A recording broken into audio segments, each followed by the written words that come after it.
Hi, today we are going to see an interesting aspect in English grammar. So, let us see first what we uh, call it in traditional English grammar. That is active and passive voice. Active and passive voice.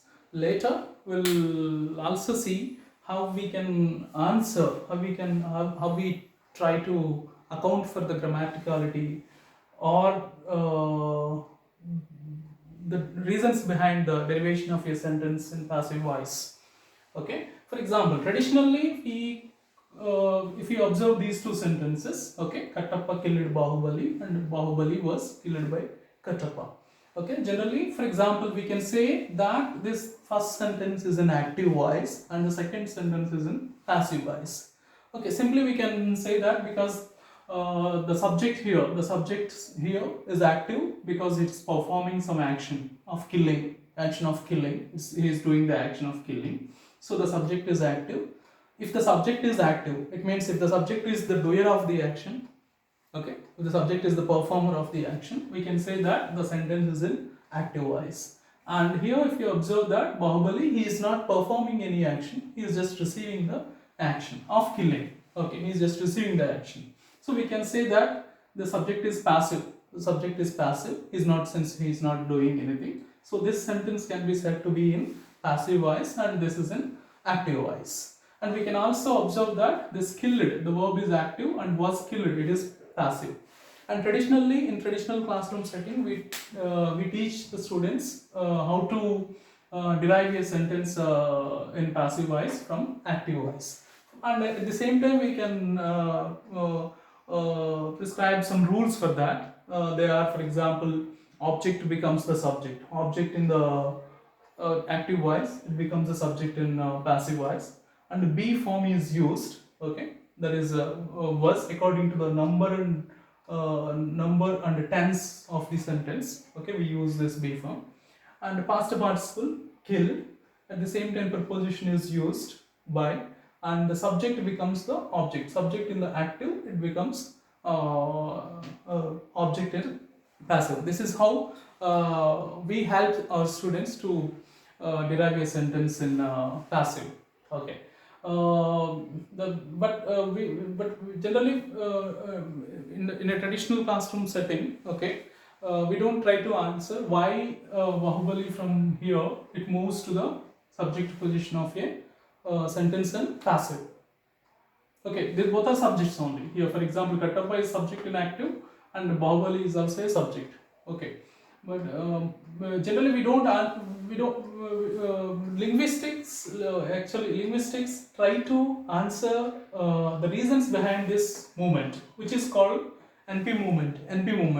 Because now Bahubali is nothing but it's a noun phrase. It is NP movement, and we are going to deal with this now, and we will also try to account for some reasons. Okay, we will try to see the mechanism behind this movement, why it is moving from this object position to subject and all. For example, to account for this movement, we assume that okay, every sentence in English language has two syntactic structures. There is one is called a deep structure, okay, and a surface structure. Deep structure, we don't know, okay, what it is, but we assume that there is a deep structure, and the surface structure is something like whatever we speak in everyday day-to-day English. That's what the actual spoken sentence. That is what surface structure. This is our surface, whatever we speak. But behind this surface structure, there is a deep structure again. Okay. So let us see. For example, let us assume that this killed is active.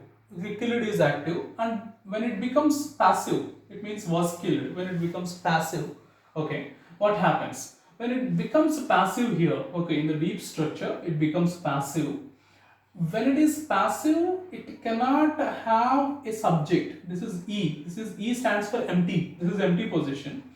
It cannot have a subject with the agent theta role. Agent theta role. Since the verb is passive, okay, it cannot have any agent. Agent is nothing but performer. Okay. For example, here we can say Katappa is an agent and Bahubali is a patient. It means he is receiving the action. He is receiving the action. He is performing the action.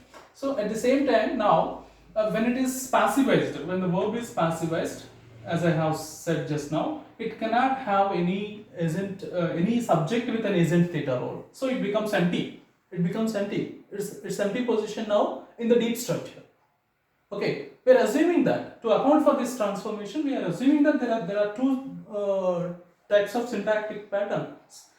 Okay, deep structure and surface structure. To prove that why it is moving from here to here, we are bringing some scientific reason, okay, behind for this movement. Okay, so now for example, yeah, as I told you, it is passive and it cannot have a subject with agent theta role. And at the same time, Bahubali is here only, okay, because it has to get a theta role. Theta role is nothing but thematic role, that is of agent and patient theta role. Some different kinds of theta roles are there. Okay, so since it has to get a theta role, okay, that is of a patient theta role, it means the receiver of the action. Okay, it stands here only in the deep structure. So what happens to this deep structure? We assume that we can apply some NP movement transformational rule. When we apply this NP moment transformational rule to the deep structure, what happens that this rule moves this NP from the object position to the subject position of a passive verb. Bahubali was killed and the sentence becomes grammatical. This is the surface structure that whatever we speak. Okay, we speak. So actually we have to see why it moves also. Okay, this when we apply this rule, why it is moving from this object position to the subject position. What is happening is that when it becomes passive, okay, we know there are some cases, nominative case and accusative case. There are different cases, accusative case and different cases are there. As of now, let us see what is nominative and what is accusative. Nominative, generally anything, generally verbs, okay, which are active, okay, they get nominative case, and the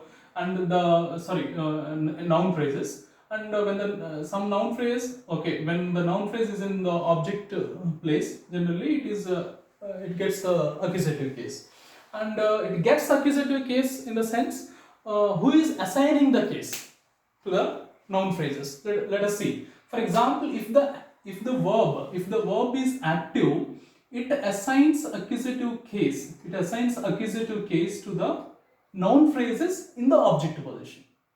If the verb is active, it can assign accusative case to the NPs in the object position, and the noun phrases in the subject position, they get case from the tense of the verb. There is tense. You can observe killed. It's the past tense. There is some tense here. Okay, from this tense it gets a nominative case, and since the verb is active, it can get accusative case.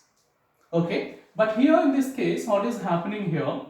Since the verb is passivized here, from killed to was killed, when it is passivized, it loses its capacity to assign an accusative case. It cannot assign any accusative case to the noun phrases. Okay, so for that reason, okay, the noun phrase, okay, in the object position, okay, of a passivized verb, it moves to the subject position only to get case from this tense.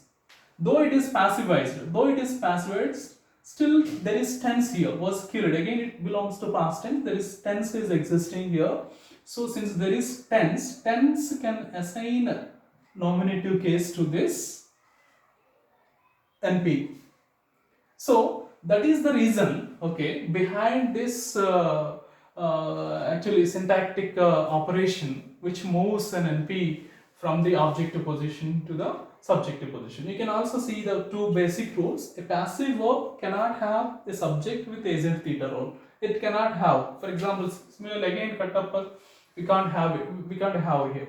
So at the same time, a passive verb loses its capacity to assign accusative case. Since it cannot get case here, it has to move to a place, some place to get a case from something else. Okay, here in this case, a tense in the verb can assign nominative case to this NP here. Okay, this is the brief explanation for this syntactic movement, which is called NP movement in syntax linguistics. So let us see some other interesting topics in the coming sessions. Thank you.